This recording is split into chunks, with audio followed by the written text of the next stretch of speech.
We're gonna do about 83 miles today, so should be able to get enough clips for you guys. It's gonna be a nice mile ride. We're going to Todd Mission today, so hopefully we'll get a good turnout, but I plan to just kind of sit in and see what the group is doing. I had a decent week. I did one big ride on Thursday and took off the rest of the week busy with other stuff, making sure I was recovering well. So I feel good this morning, but we'll see how the legs go. On this ride, I left Northampton, rode into the Woodlands, picked up the group at the Alden Village Center. We headed back on Alden Village Boulevard, past Sterling Ridge, Oklahoma. I filmed some of the warm-ups. We got through Tomball. We stopped off of 2920 and then continued up on Robert Cemetery Road, Joseph. Most of that is on film, up to Field Store. I filmed until we got to 302, and then the camera pretty much ran out of battery. But I think we got enough clips to kind of get the message across. The theme of this ride was how to ride with your group.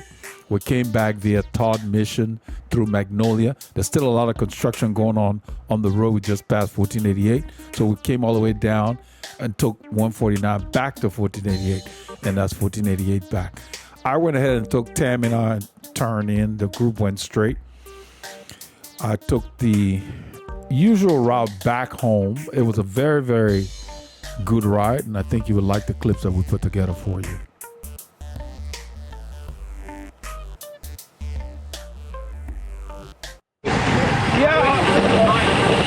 Laura told me she liked it the last time, and I just cleaned up the two areas we had issues with. Yeah. I wish I could ride the whole thing. We're in the Woodlands, Texas. Oh, okay. We're on Branch Crossing Drive, headed south. We're warming up. What we're talking about is that Logan was saying that he liked this route, and I told him, yeah. I cleaned up the route. The first time we did it, we had a few glitches at some turns.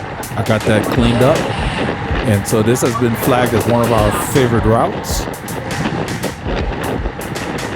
We're going to Todd Mission via Rose Hill, Cypress Rose Hill.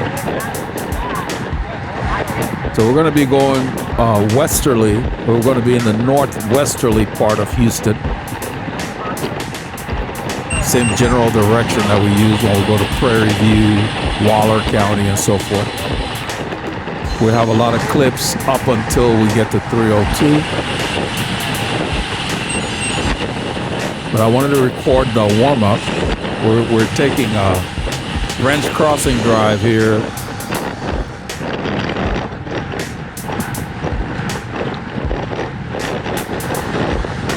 We're just turned off of Branch Crossing. Taramont Park is on the right there. We're leaving town. We're going to go down the FM 2978, the southern part of Honey, Egypt, and Sendera Ranch, the same highway.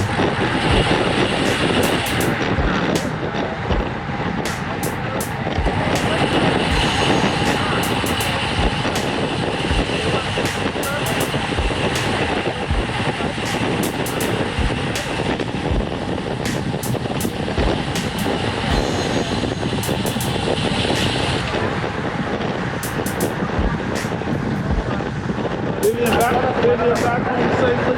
Yeah, I did. No, I'm just asking if she's back home safely. Oh, yeah. Oh, yeah, she's back. Okay. Yeah, I am. Yeah, I'm asking Abby. Abby's wife had been traveling. He mentioned that she was coming back home. That's what we're talking about.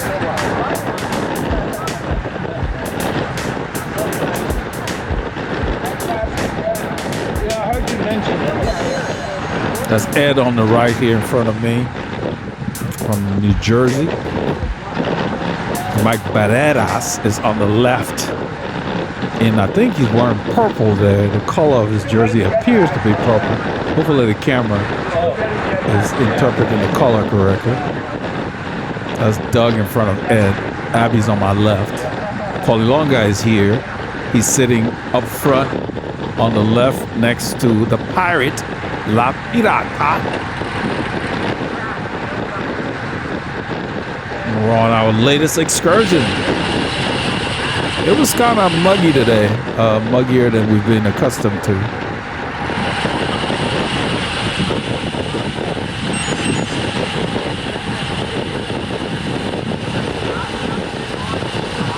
We're going to be turning right here.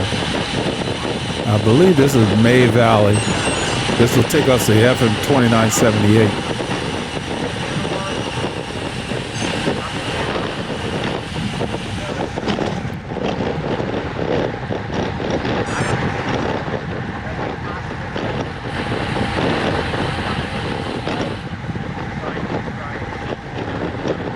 I think I ended up taking one pull, and it's actually on camera. I ended up filming the road. Once I realized that I was sitting up there so long, I turned off the camera and it transitioned into another part of the ride. But you'll kind of get a feel for what I mean by riding with your group. This is the FM 2978. It's the same highway that runs north and becomes Sendera Boulevard. We're further south. So right here, we're heading down the FM 2978. We're headed south. This is after we got off of May Valley. A little further down the road, I turned the camera back on. And I think Mike Barreras is pulling at this point, and we're moving at a good clip.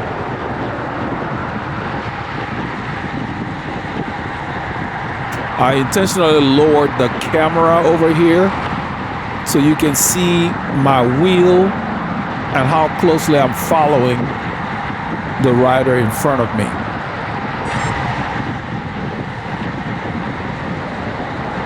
I'm about maybe 2 to 3 inches usually, but I stay to the left, probably 4 or 5 right there. But when we start to go faster, I get closer. And right here, I moved over to kind of look to see what's coming. There's a lot of debris in this section here. When the driveways, when it rains and so forth, the little rocks and stuff come on the road. It's early in the morning, the road's not crowded, so I'm using the full lane. And the riders behind me kind of know. We're stopping, there's a red light here. We tried to slow down to see if it would change. It doesn't change until we completely stop, then it flips to green. I think it's flipped to green.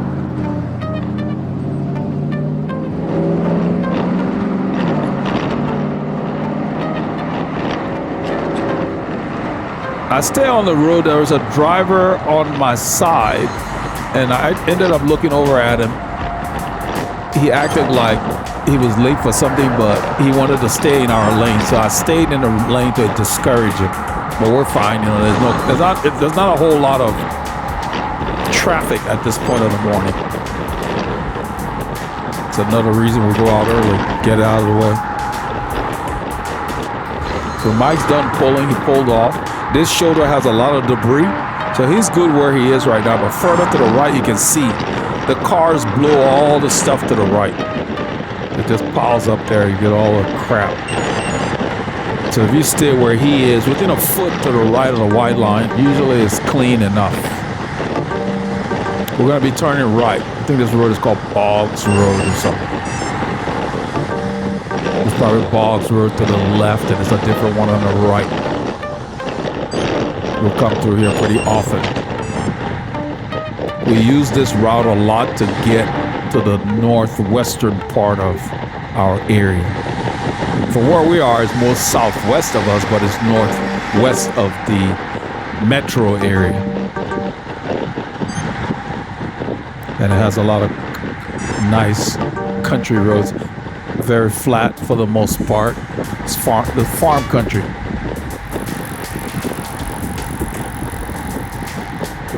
There's a diner out here called Mel's Diner. They were closed for a while. I guess they're open. I haven't been in a while. They're pretty popular in the area. We're in Tomball, Texas. One of our subscribers, Robert Tangler, lives out here.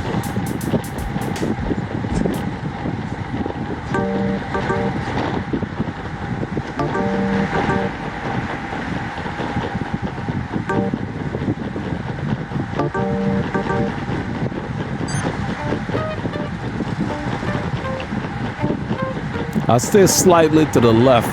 This road closer to the right, there's some imperfections in certain spots, little dips that kind of creep up on you.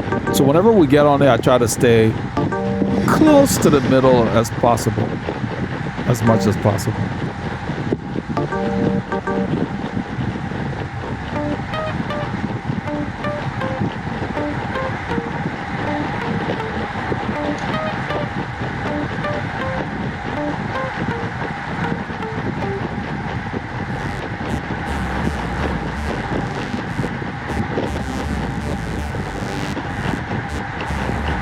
So what I'm going to talk about is that we have people taking very long polls. The group is not particularly large this week, but we have enough riders. But anyhow, when somebody takes a poll and you to ride with your group, when they're done, you want to try to keep your effort in that same range. Even if you're slower than the group, then you pull off the front and go back to the back. That's how you ride with your group. If you're faster than the group, then you sit your rear up there and take a longer pull at the group's pace. Because that's the whole point of riding with the group. Otherwise, you shouldn't even bother showing up for the group ride. Go do your own thing. If you're just going to ride off the front, then why did you come to the group ride? It just doesn't make any kind of sense. So that's what I meant when I said the theme is how to ride with your group.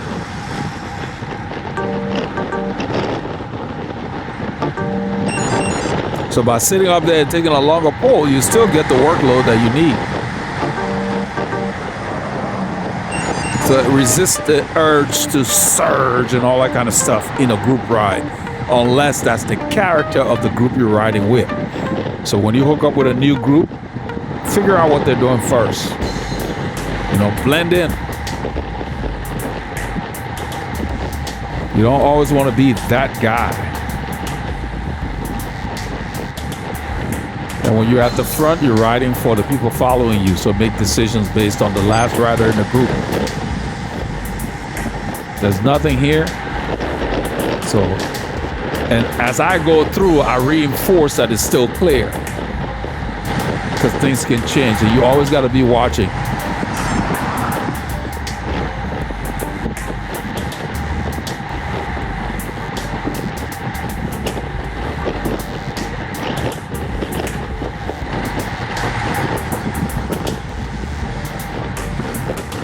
I stay a little to the right. This road has a few,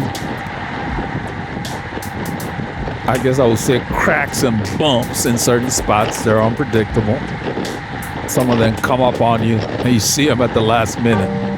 And sometimes the rider at the front doesn't get the opportunity to tell you.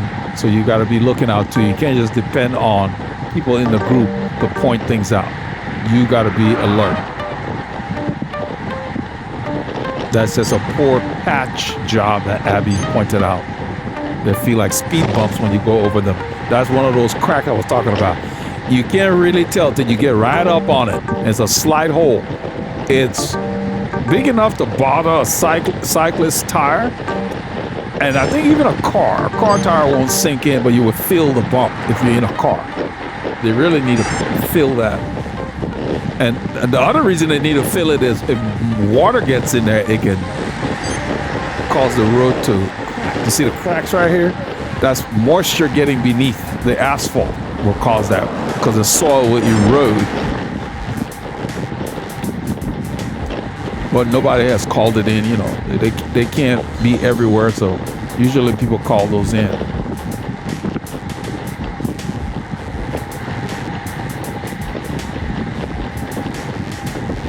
So you see, Abby's riding with the group. Doug pulled off. Abby continued as if to say Doug was still pulling.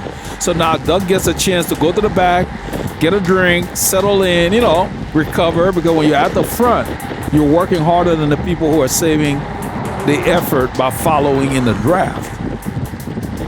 So he gets to take a break. So that encourages him when he comes back through to take another pull.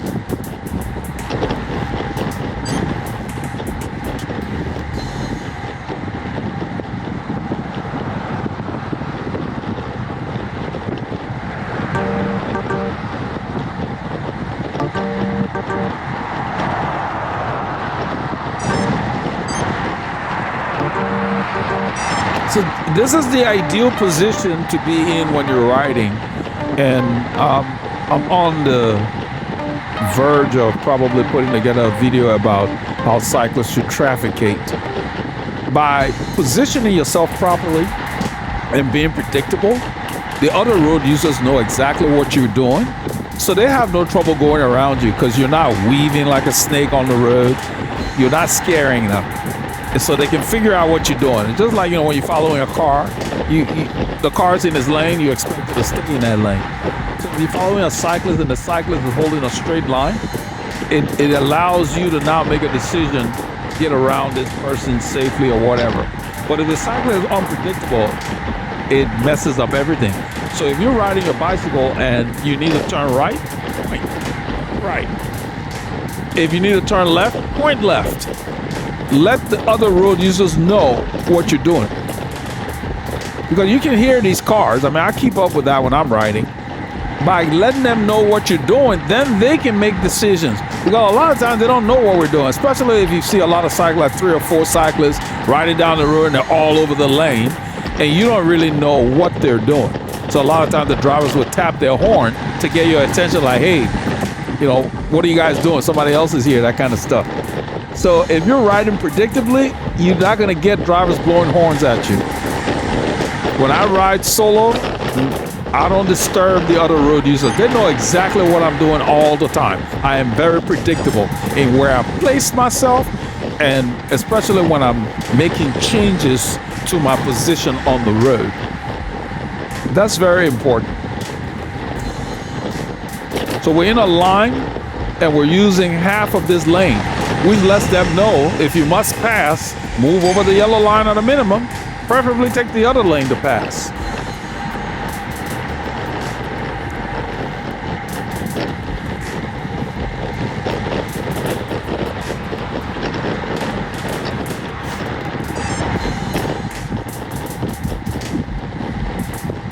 This road is called West Huffsmith Road. It's going to join a road that, it gets renamed, called Brown, and that takes us to 2920, going through some little neighborhoods. We'll go by Spring Creek Park. It's a nice way to get out of town. We're on the outskirts of downtown Tomball, Texas. The wind is coming from the west right now, and I'm not sure. I guess it's from the south too, but it's mostly from the west. It was really odd, but it has been this way for the last several weeks. Every time we come out here, the wind would just be blowing hard out of the west. I guess that's what has kept our temperatures fairly mild.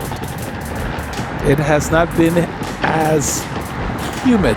And I don't think we had a lot of 100-degree days, if any. This has been a very, very nice and mild summer for us. So I'll take it. Summer has been one of my least favorite seasons in the southeast Texas area. We actually had a spring this year with a gradual warm-up, very mild days, really good cycling weather, and then summer was very tolerable, especially as early as we leave. So it's clear, there's no cars, there's a 4-way stop sign. We roll through, let everybody know.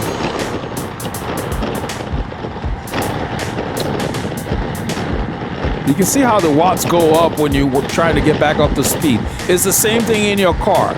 If you drive your car where you're racing to the stop sign and stopping and then racing back up to whatever speed you were doing, you're burning a lot of fuel. That's why really driving in our area with all the stop signs, I don't care for it. cruising. I'd much rather be moving at a slower speed, but I'm moving than to be stopping and going. Every time you stop and you got to go, you burn more fuel. That's what you see with the watts. To get back up to the speed we were doing from slowing down really, and then all stopping, it's like full 500 watts to get back up to 20 miles an hour. And then you get back up to 20 miles an hour, it drops to like 150 watts or something. The road's going up, so now it's going up a little bit. 2%, so it's 200 some watts.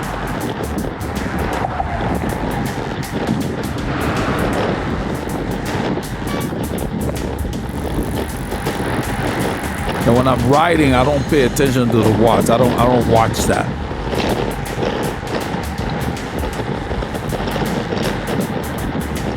When I'm riding, if my effort changes significantly, I may glance at maybe a heart rate, see what's going on, but that's about it.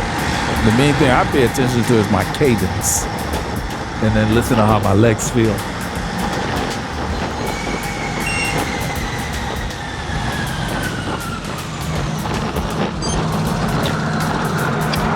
This is the road that's called Brown.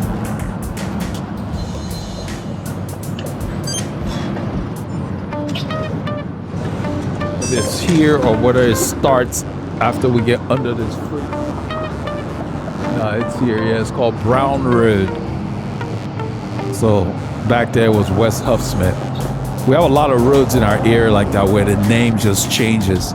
There's another road that the Romeo group that Abby heads frequents is called Nichols Sawmill, and when you go way on the west side of it, it's called Old Magnolia Road or something like that, or Magnolia Road.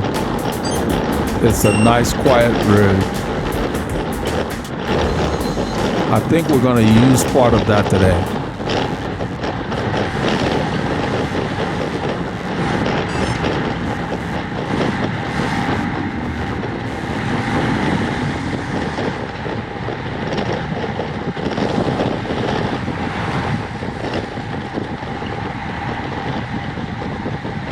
It's another poor patch job that it just dropped the asphalt. It didn't even care to smooth it out. Even in your car, you will feel that thing.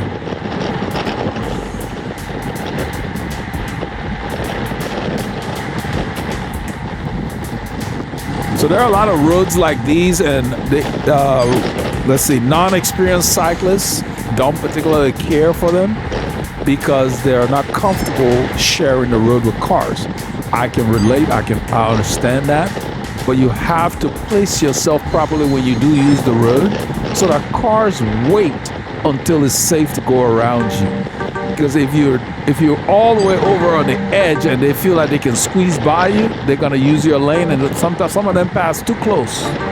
They pass you closer than they will pass a parked car on the street. So when I'm on a road like this, where you see Logan is, that's where I ride.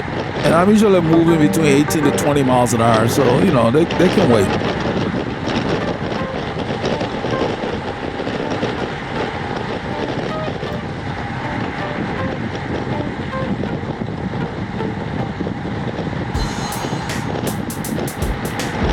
We used to frequent this area years ago, 2016, 2017. There is a park coming up in the curve about 1,000 meters up the road. We used to stop at this store very often. We got to know the clerk very well. We used to ride with a group called UMC. They would come out here often. We'd go in the park and do a little loop. It's got some little bumps in there. That's the park. We're going to turn left. That's the entrance to the park going to the right there where that car is coming from. It's called Spring Creek Park. Spring Creek is one of the longest creeks in our area.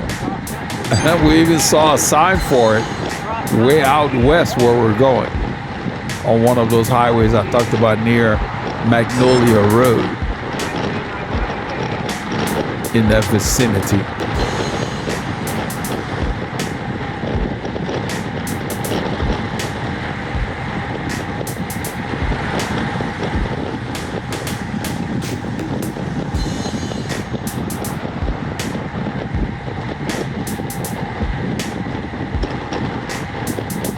As you can see, Abby's been pulling for a while.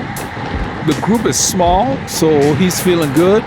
So he's getting his workout while riding with the group. Yeah, he could go faster, but then what would be the point to it? If you came to ride away from the group, then you should have just done your own ride. Don't bother coming to the group ride. So he's taking a long pull. It will give him the workout he desires. When he gets through, he will pull and go back to the left. Go back to the back. But what happens is, if you stay there longer, you're still doing the load. You're carrying that load, and your body, your fitness will improve. You don't need to ride off the front of the group to improve. If you came to ride with a group, ride with the group.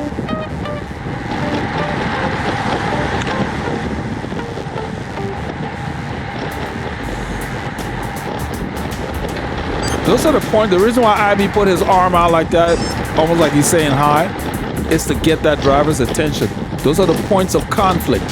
That is another reason I always have a white flashing light on the right side of my bicycle. Because when they're pulling out from the driveway or whatever, that's what they're going to see.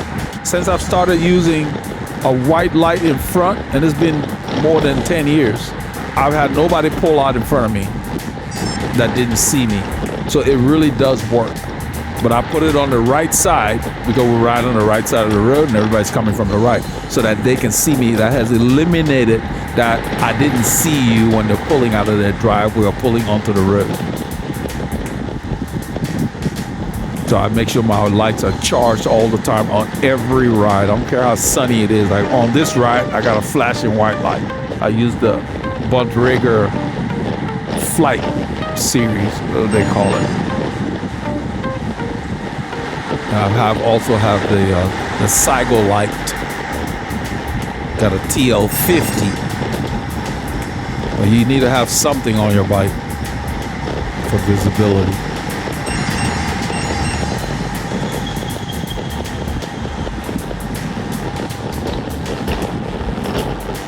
This will get us to a road in a little bit called Lutheran Church Road.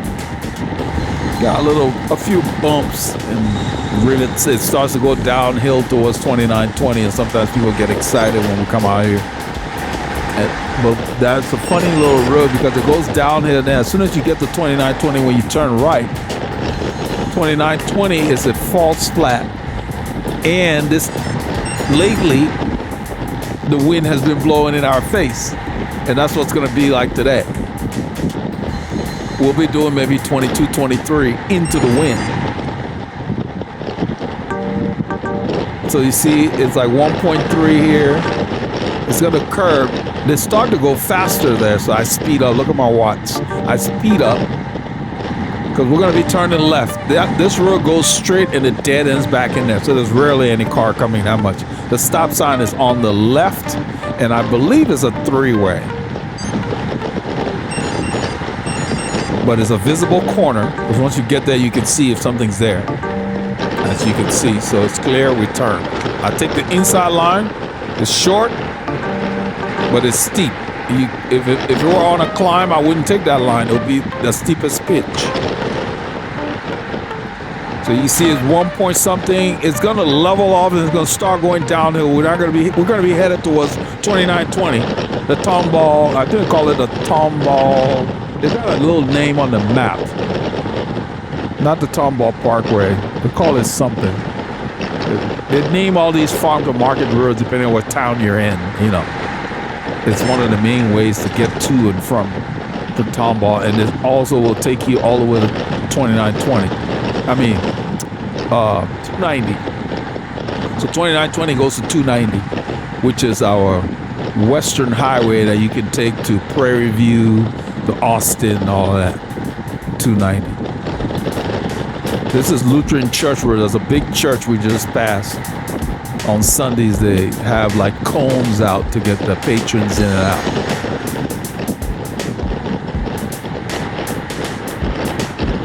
But the rest of the time, it's a quiet road, supporting a few neighborhoods.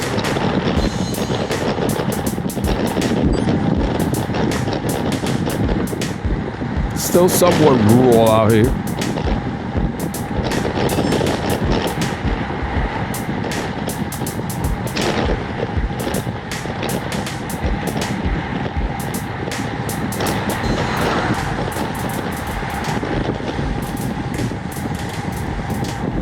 So my heart rate is going down because the road is going down.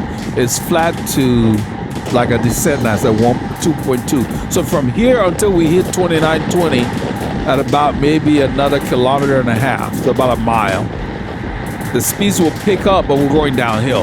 The wind's coming from the right, and I believe in our face, but mostly from the right. That's why I'm a little to the left of Logan. That's what feels right. I just stay slightly to his left.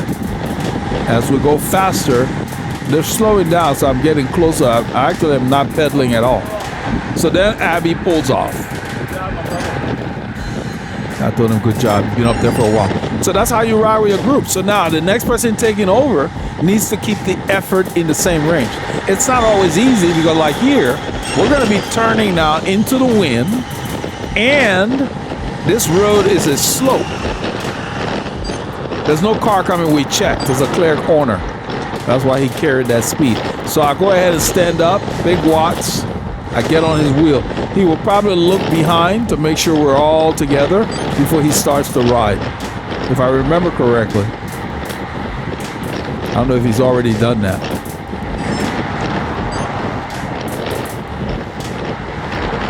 He may have done that already, but he did look behind. So now we settle into a rhythm. So the key here is now, how do you gauge it? Like when we were back there coming down the hill, it was like I was in zone 1 to 2. Now we're approaching here, I'm hitting sweet spot. It says 1 point something as far as the grade. It's a drag, but we've got a lot of wind right now. So the watts would be like 250, 300, you know.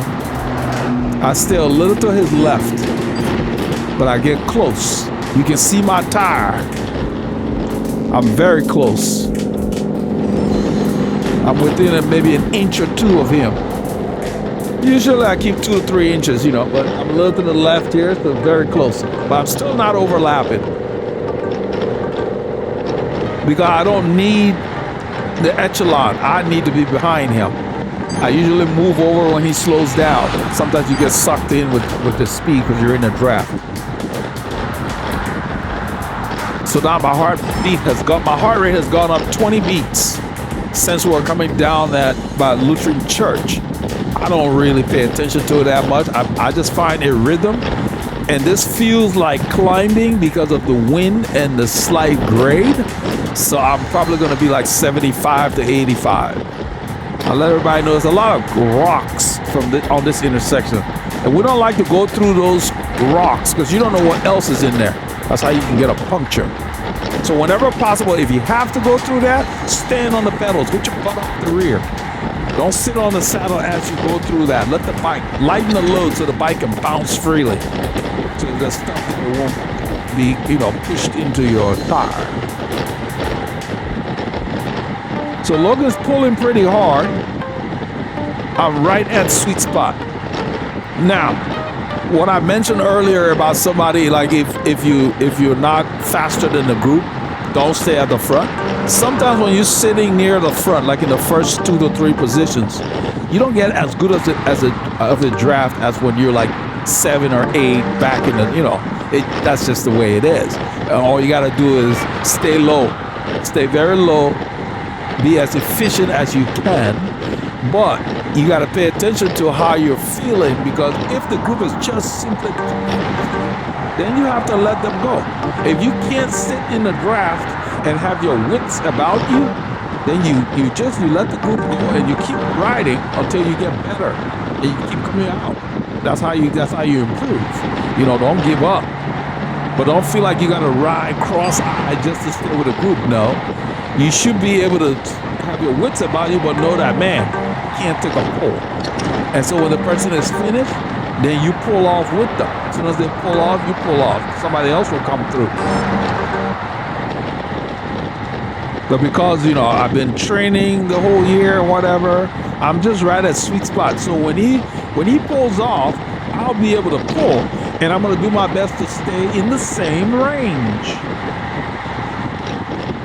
My heart rate will go up more because I'm going to be fighting the wind, but I don't want to go from zone 4 to zone 5 5 or 6 or whatever, however many zones you train with. I just do the 5 zone stuff.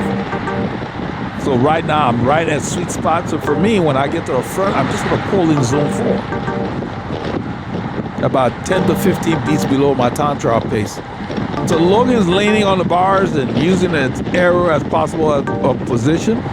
And all I'm doing is just on the, I believe I'm on the hood. So I alternated between the hoods and the drops and just stayed close.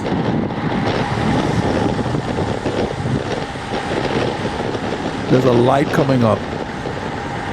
I think he's pulled off. We're gonna be going straight.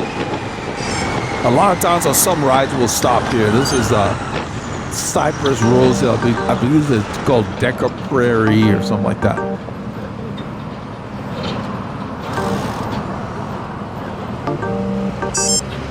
So this is an opportunity to get a drink or whatever. And I think I grabbed my bottle. Yeah. Take a drink. At this point, I'm not thinking about the camera. I'm just enjoying the ride, and I know he's just pulled off. I've got to pull, so I figure I'm going to keep the effort around the same thing he was doing. I didn't film my entire pull, but I filmed a good chunk of it, so you kind of get a feel for it, and then we alternate into when the group after our first stop. We're several miles from our first stop.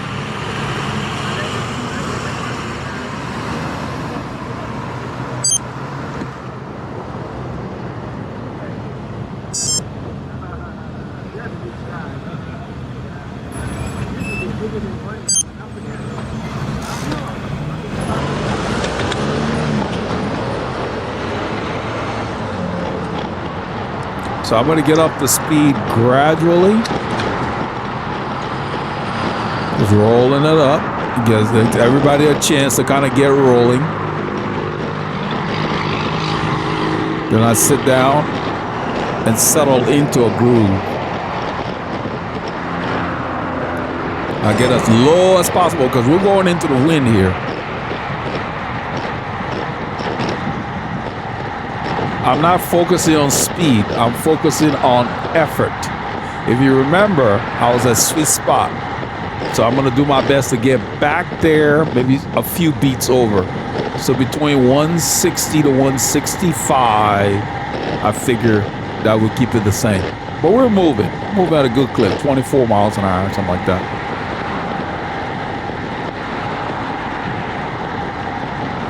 $300 some watts, 2 some watts. That's pretty good. And so, as a result, this is very close to what Logan was doing. The group is already used to that tempo, so I'm going to stay up here longer. If you're riding with a group where you guys are going really hard, and let's say there's been some attacks, don't stay up there too long. If you're riding 10, 20-second pulls and you're going really fast, you take short pulls, get off, let somebody else come through. This is different. This is more of a steadier effort. It's a long effort. There's probably maybe 8 or 9 riders in a group, I'm estimating. So, you know, relatively small group.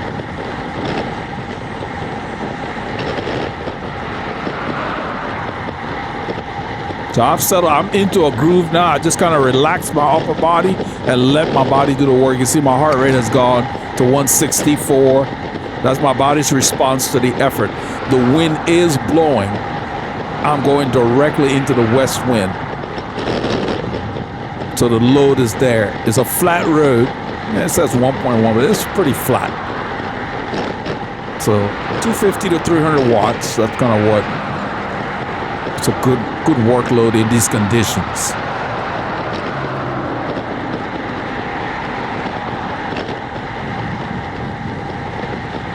The speed's dropping to 34k an hour, which is 22, 23. I don't worry about that. The effort I know is the same. I can feel it. In fact, my heart rate has gone up because the wind is picking up. So that's slowing the speed down. So you know, that's why speed is not a good barometer. You got to focus on how hard you're working. Same thing when you're climbing. You got to focus on how hard you're working. Can you sustain this for the length of the climb? You don't just be following every attack. You got to know what you can do. So at this point, we switch to, after the break, I believe we're on Joseph Road. I think this might be Joseph. Yeah, it is Joseph Road. We're headed further west. If you look at the overview map on the left, you can see how far along we are on the route. We're far west of town from where we started. And Joseph would take us west and then we go north. And right when we start to turn east, that's where the camera ends.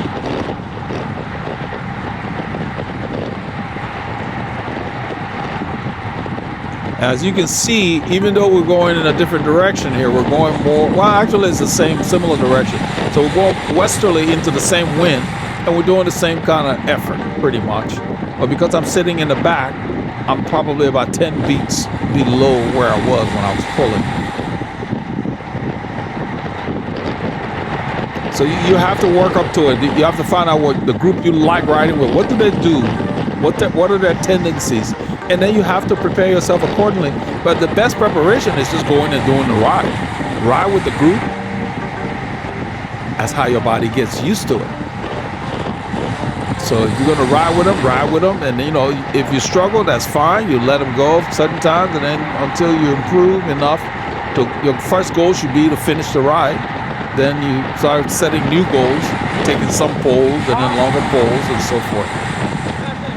Somebody said something and I said, huh? And Mike Barrera said nothing. I just heard an exclamation back there. With the wind going, we can't really tell. It's a lot of poorly patched asphalt that they dropped down there.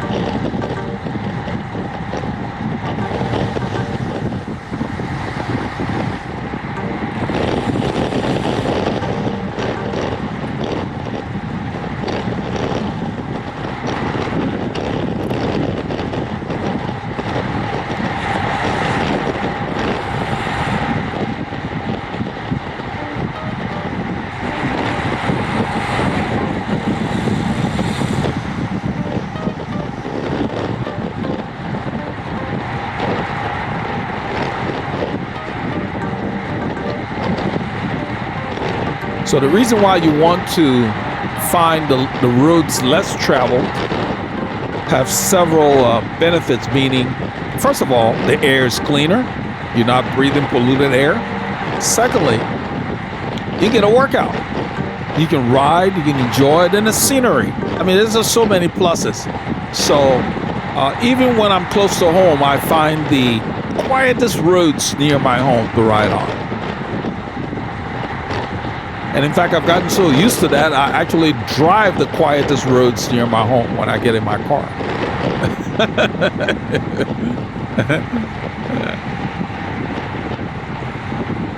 You know, there's a saying, you like people, but you don't like crowds. I like driving, but I don't like traffic. And when you're in traffic, you're not in traffic. You are traffic. Because in North America, everybody drives. So that's it. You're going to run into it depending on when you go out. We don't have it. We have not invested in viable alternatives to the automobile, which is just mind-boggling that we're so far behind the rest of the world.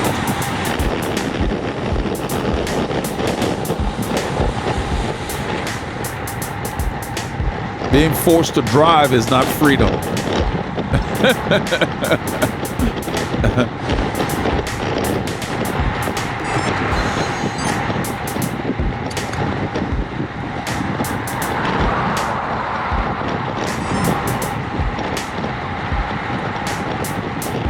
The expense of an automobile is a load on a lot of people, especially young people getting out of college. They're saddled with that debt before they can even start seeing their money. It should not be that way. You shouldn't have to own a car to get around and participate in society. So we need to get into the 21st century because we're really beyond the rest of the industrialized world.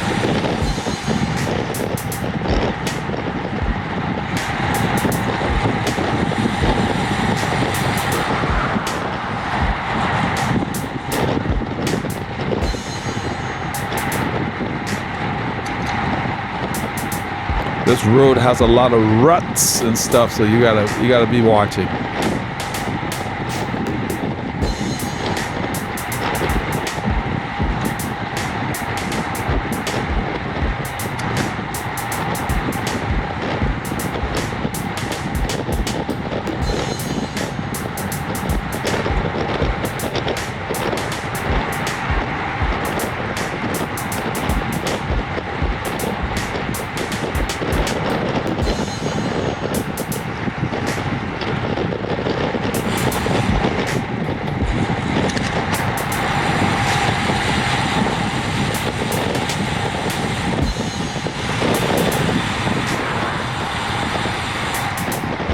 So Ed's done pulling. I'm not sure who takes over. I don't know if it's the pirate or it's Abby. Abby's next.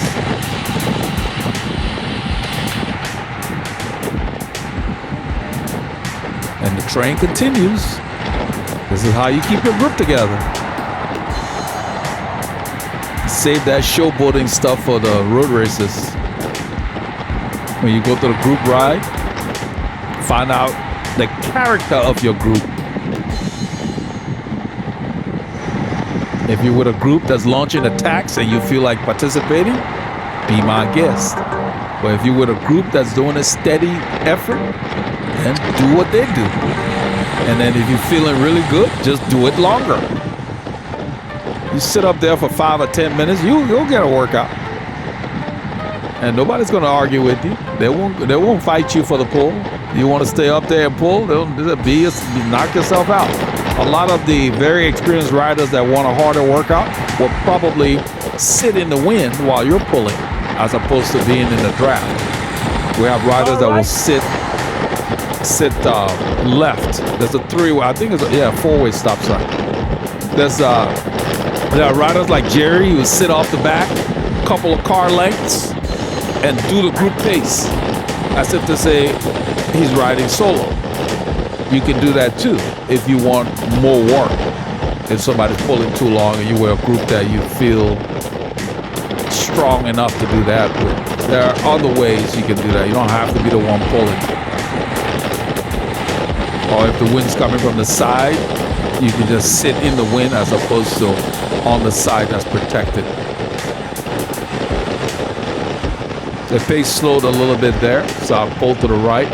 As soon as Doug comes up, you just slip behind him. I'll just glide to the left. As he comes by, look at my tire.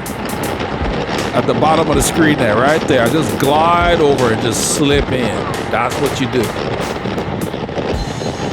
And once it gets to where I need to hit the brake, I move to the right so I don't have to brake. I put some distance between us. Once the line gets going again, I slip back behind him. You should be able to do that all the time, all day long. That's the way you do it.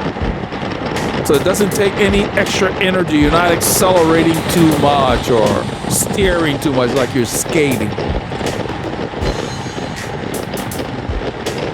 It requires full attention. So when I'm with the group, I'm paying attention.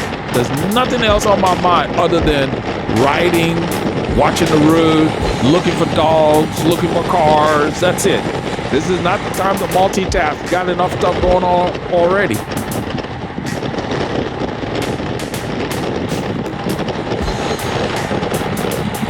Because falling off your bike is not fun.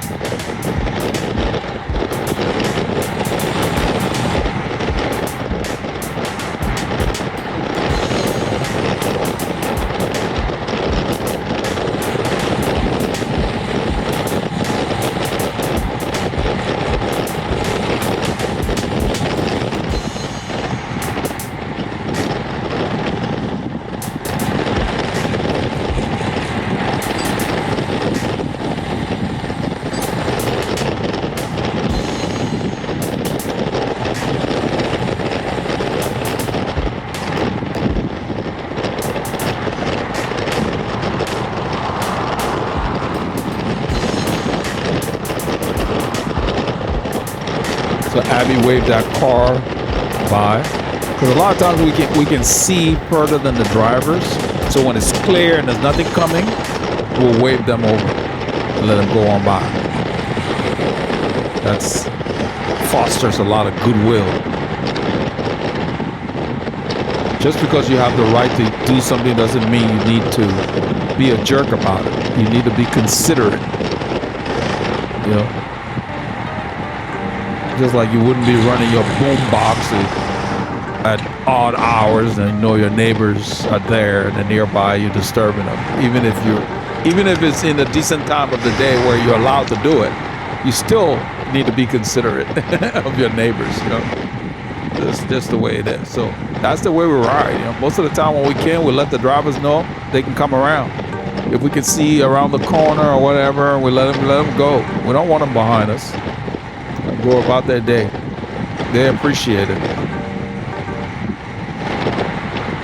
They see that we're not trying to hog the road. This road right here is a slight grade. See Doug spinning a higher cadence? I'm just with my same rhythm. Everybody rides differently. And depending on what I'm doing, if I'm not going very hard, I don't spin a very high cadence. When I'm going high, then I will raise my cadence. So the effort goes up, my cadence will go up. If I'm just riding, I don't spin no 100, 110 and stuff like that.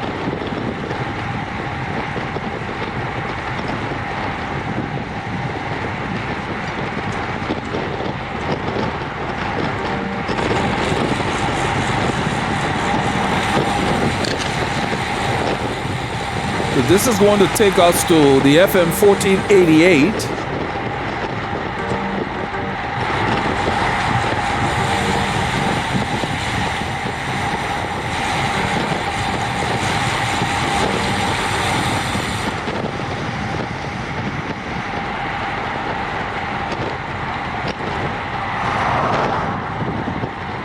So every time you do your group ride, especially if you're doing a similar ride all the time, you're going to notice that people ride differently each time.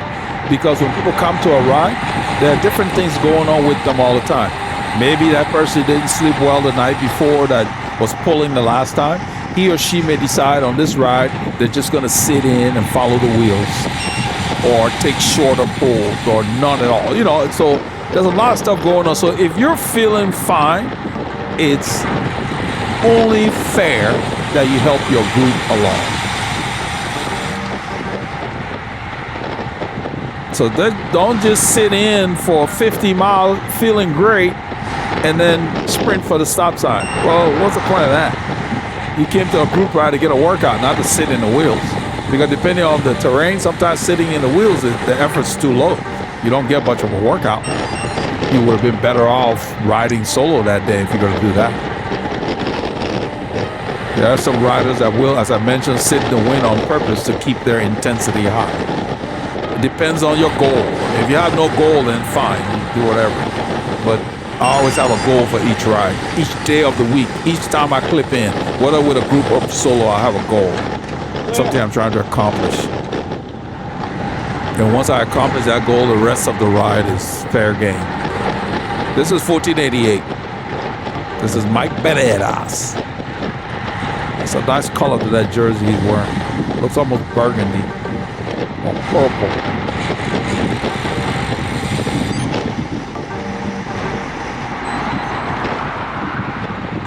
This is the FM 1488, which goes all the way back into town where we're from, the Woodlands.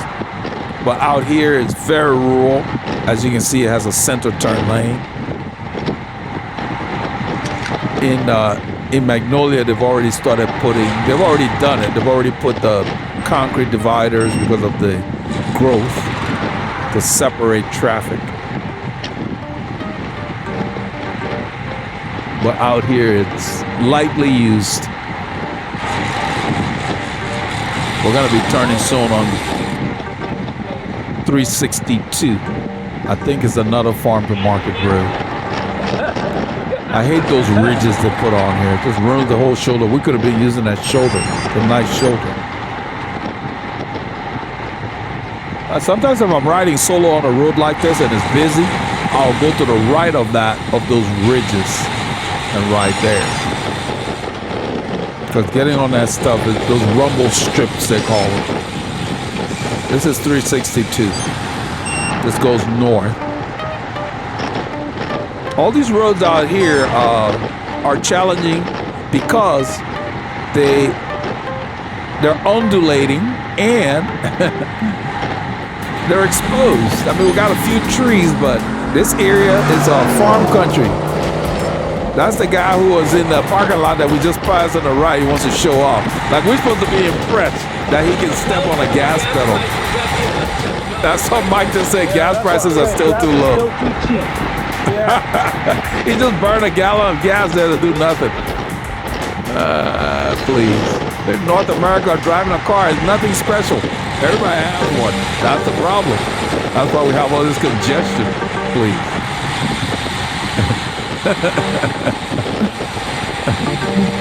A lot of people wish they didn't have to have a car. It's sucker's expensive. The average price of a car is ridiculous right now. And then you got to pay for insurance. You got to maintain those things, buy tires, gasoline, register them every year. They call it registration, but it's a tax. Why do you need to register your car every year? The ownership hasn't changed. And it's funny. It's like, because they call it registration, everybody's okay with it. It's a tax. They should have just called it that. You're paying a tax on your car every year. They call it a registration, please. I'm still the same owner. What am I registering every year? These politicians come up with names and people just, I don't know why people fall for that crap. If you're gonna tax me, tax me. Don't insult my intelligence by calling it something else. If you're a thief, you're a thief. You're an embezzler. Does that change the fact that you stole something?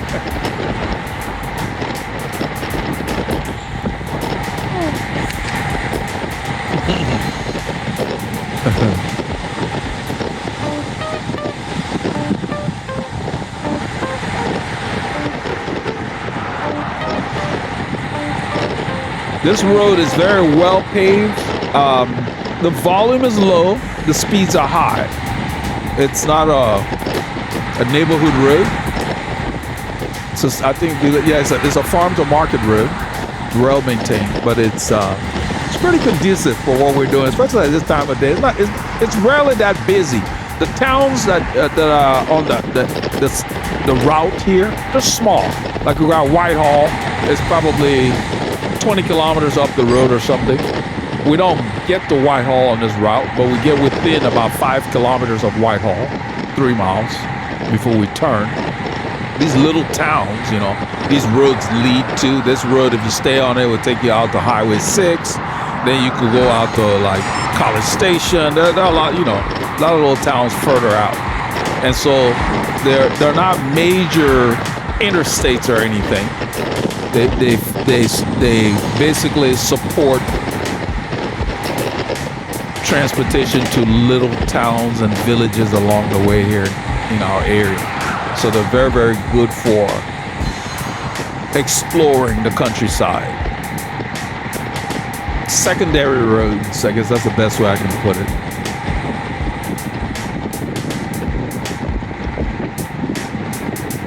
It's flat here. The wind is not as intense. As you can see, my heart rate has dropped to like 120. That's what I meant when I said if you just sit in the wheels, depending on what's going on, sometimes you're not working as hard. So you got to be cognizant of that, depending on what your goal is. You don't want to spend the whole ride in a lower zone than you planned unless you've already hit the zones you wanted to hit for the time that you wanted to be in there. So you maximize your cycling hours. That's what they mean when they say quality miles. Whatever your goal was, that you accomplish that. Don't just ride to be riding. If your goal is zone 1, fine. That's what you wanted to do that day, then it's good. But if your goal was zone 4 and you're not tired, and then you sat in the back and you stayed in zone 1 for the whole ride, you didn't accomplish anything. You didn't hit that zone to get your body adapted to that effort. That's when they call it garbage miles, because you're not accomplishing what you set out to do. You're just riding to be riding.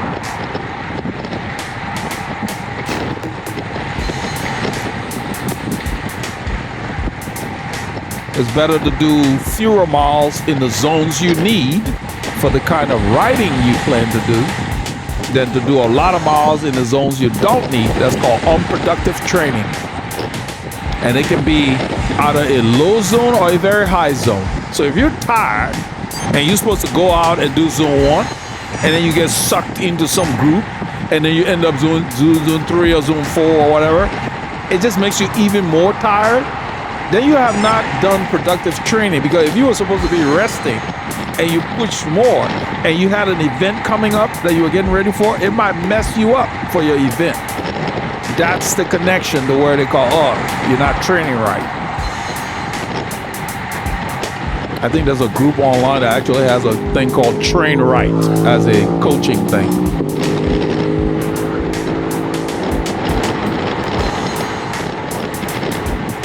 That's why a lot of riders will forego a group ride if they want to rest, or certain group rides, depending on what the group is doing. That's another reason I say when a rider pulls away from the group or lets the group go, it doesn't have no bearing on you. You don't know what that rider's goals are. There are riders that will go to a race just to see how they are or how they're faring, and sometimes they don't even finish the race. They're like, I'm not feeling good or whatever. Doesn't mean anything. You're training for you against your numbers. The wind is out and back. It's picking up again. You can see the watts going up.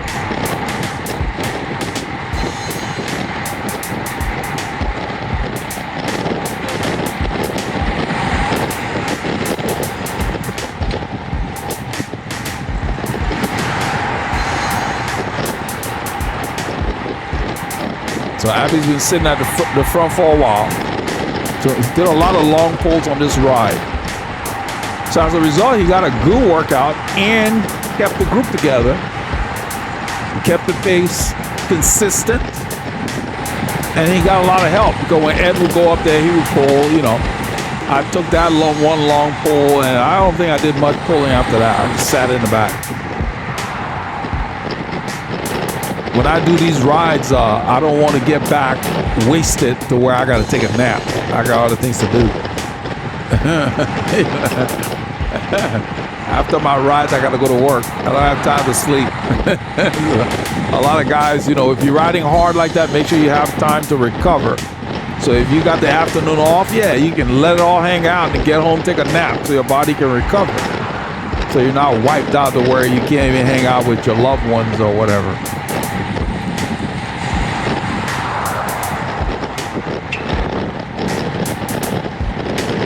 You shouldn't ride to where you're completely useless after you get off the bike.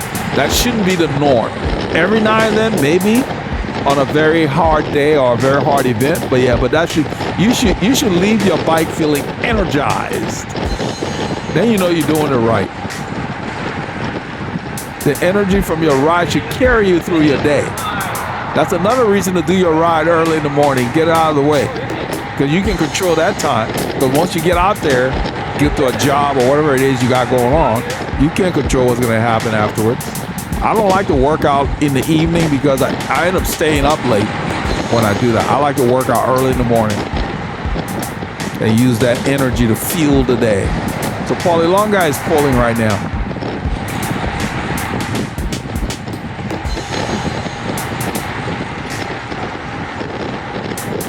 I'm in a large gear. You can see my cadence like 70 something. I'm just in a large gear because the road is relatively flat.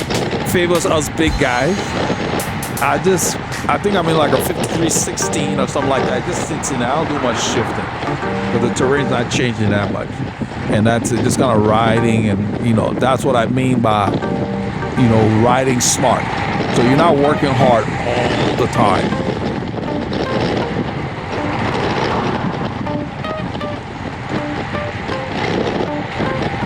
If you're with a group where you're working hard every minute of the ride, then you got to do more work to get to where you can relax in part of the ride. That means that group is at a level higher than you.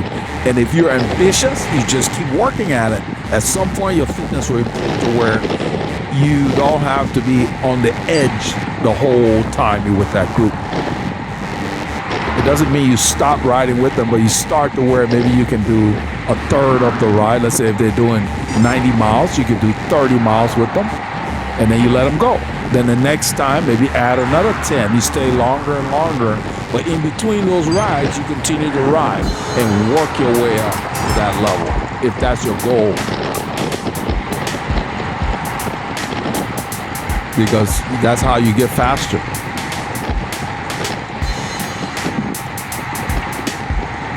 I like to do the group ride Abby hosts on Thursday, because Thursday is a day where I'm supposed to ride minimum 4 hours. And it's perfect because they do about 3.5, 4 hours. So I end up getting 5 or 6 hours. They leave about 7 in the morning, so it's early. So by 11 o'clock, we're probably done. You know. Then I ride home an extra hour. So you have to use the group for whatever you're training for, not the other way around. They also have a Tuesday ride, but Tuesday I'm supposed to do only an hour and a half to 2 hours. Very intense. And their rides, they're mostly kind of steady. There's not a whole lot of jumps. I do sprints on Tuesdays. I still do sprints, even though I don't compete, because it's like weight training on the bike. It builds strength. I do them in very large gears and I spin it up. That's the stuff that burns your legs. You get that burn.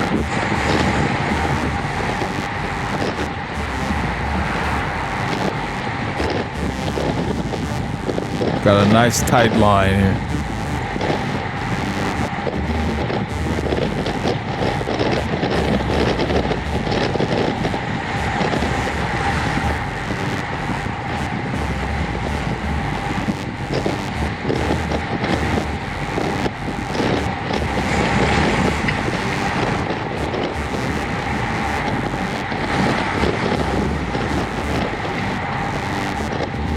So I don't know what you did this Saturday, but this is part of what we did. Remember, get your K's in and keep every doctor fired.